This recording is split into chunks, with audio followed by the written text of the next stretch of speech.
ఈరోజు ప్రజల్లో పెళ్ళుబిక్కినటువంటి ఆక్రోశం, అసంతృప్తి ఇవాళ కాంగ్రెస్ ప్రభుత్వం మీద పెళ్ళిబుక్కుతుందని ఈరోజు బీఆర్ఎస్ పార్టీగా మేము భావిస్తూ ఉన్నాం. ఇటీవల ప్రభుత్వం ఏర్పడి 2 ఏళ్ళైనా ఈ రోజు వరకు కూడా ఒక తట్ట మట్టి తీయకుండా, ఒక అభివృద్ధి కార్యక్రమం చేయకుండా, ఒక సంక్షేమ కార్యక్రమం చేయకుండా ఈ రాష్ట్రంలో 2,50,000 కోట్ల అప్పు చేసిన ఘనత మన ముఖ్యమంత్రి రేవంత్ రెడ్డి గారికి దక్కుతుంది. అదేవిధంగా ఈరోజు రైతులు పడుతున్నటువంటి అగచాట్లను మనం చూసినట్టయితే, నీవు ఏ పిఎస్ఎస్ సెంటర్ దగ్గరికి వెళ్ళినా, ఏ మార్కెట్ సెంటర్ దగ్గరికి వెళ్ళినా, ఏ యూరియా షాపుల దగ్గరికి, ఫర్టిలైజర్ షాపుల దగ్గరికి వెళ్ళినా ఇవాళ ఏ ముఖ్యమంత్రిని కూడా తిట్టనని తిట్లు ఇవాళ రైతులు ఇవాళ తిడతా ఉన్నారంటే, ఇవాళ ప్రభుత్వం చేస్తున్నటువంటి రైతు వ్యతిరేక, ప్రజా వ్యతిరేక విధానాలను ఇవాళ ప్రజలు ఎండగట్టడం వల్ల ఈ ప్రభుత్వం పట్ల పూర్తి అసంతృప్తి ఉందని కూడా మేము భావిస్తూ ఉన్నాం. ఇవాళ ఈ యూరియా కొరత వెనుక ప్రభుత్వ కుట్ర దాగి ఉందని బీఆర్ఎస్ పార్టీ భావిస్తూ ఉన్నది. ఇవాళ యూరియాకు ఈ రాష్ట్రానికి రైతులు సాగు చేస్తున్నటువంటి ఆహార ఉత్పత్తులకు సంబంధించి 8.4 లక్షల టన్నుల యూరియా ఇవాళ ఈ రాష్ట్ర రైతాంగానికి అవసరం. కానీ ఈ కేంద్ర ప్రభుత్వం 8.4 లక్షల టన్నుల యూరియాను కేటాయించింది. ఒక్కొక్క రాష్ట్రానికి ఏ విధంగా అవసరం పడుతుందో ఆ ప్రతిపాదన ప్రకారం ఇవాళ రాష్ట్రాలకు కొన్ని ప్రతిపాదనలు చేయడం జరిగింది. కానీ ఈ ప్రభుత్వ నిర్లక్ష్య ధోరణి వల్ల ఇవాళ కేవలం 5.2 లక్షల టన్నుల యూరియా మాత్రమే దిగుమతి చేసుకొని ఇవాళ ప్రభుత్వం రైతులను బజారు పాలు చేసిందని మేము తీవ్రంగా విమర్శిస్తూ ఉన్నాం. ఇవాళ ఈ యూరియా కృత్రిమ కొరత వెనుక పెద్ద ప్రభుత్వ కుట్ర దాగి ఉందని సందర్భంగా మనవి చేస్తున్నాం. గతంలో ఇవాళ ప్రభుత్వము ఈ లాంఛనంగా ప్రారంభించినటువంటి బోనస్ కానీ, అదేవిధంగా మద్దతు ధర కానీ ఈ రెండింటిని కూడా అప్పుడు ఎగ్గొట్టడానికి ప్రభుత్వం కుట్ర చేస్తుందని ఈ సందర్భంగా మనవి చేస్తున్నాను.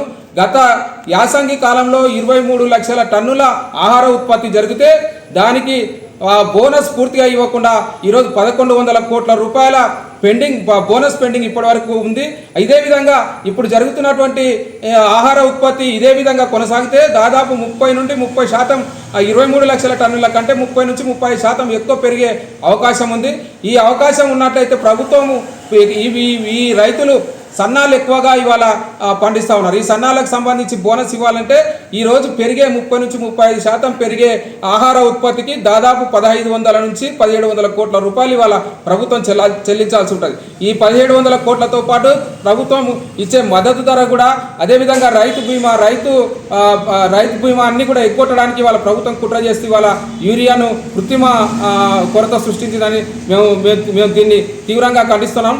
వెంటనే ప్రభుత్వం స్పందించి నీవు 54 సార్లు ఢిల్లీకి పోయినా కానీ ఒక్క రోజన్న యూరియా గురించి మాట్లాడిన పాపాన సీఎం గారు పోలేదంటే ఇవాళ రైతుల పట్ల ఆయన నిర్లక్ష్య వైఖరి మనకు అర్థమవుతా ఉన్నది.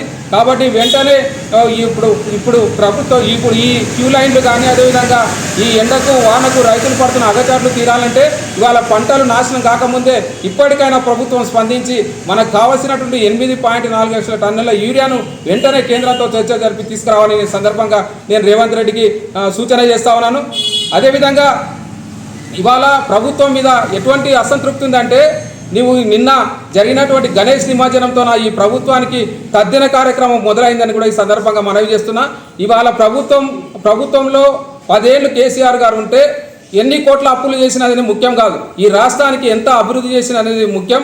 ఈరోజు నిన్న జరిగిన గణేష్ నిమజ్జనంలో హైదరాబాదులో ఎక్కడ చూసినా ప్రజలు, యువత, విద్యార్థినులు, మహిళలు ఎవరు కూడా సెక్రటరీ ముందుకు వచ్చినా, అదేవిధంగా ట్యాంక్ బండ్ మధ్యలో పోతున్నటువంటి అంబేద్కర్ విగ్రహం దగ్గరికి వచ్చినా, అమరవీరుల స్తూపం దగ్గరికి వచ్చినా ఈరోజు సారే కావాలంటున్నది, సర్కారే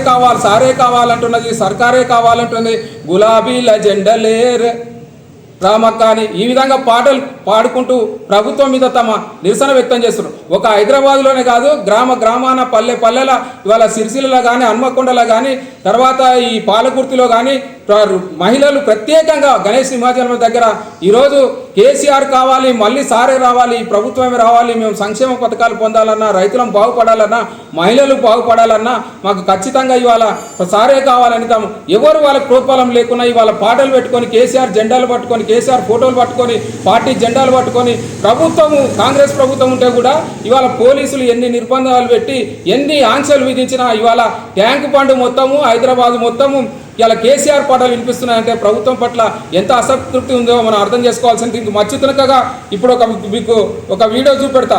ఇవాళ పాలకుర్తిలో కానీ అదేవిధంగా హన్మకొండలో కానీ నిజాయితీగా నీతిగా ప్రజలు తమంతకు స్వచ్ఛందంగా చేసినటువంటి ఈ కార్యక్రమం చూసినట్టయితే ప్రభుత్వం మీద ఎటువంటి అసంతృప్తి ఉన్నది అనేది మనకు తెలిసిపోతూ ఉన్నది. ఇవాళ చూడండి, ఇవాళ మహిళలు కానీ యువత కానీ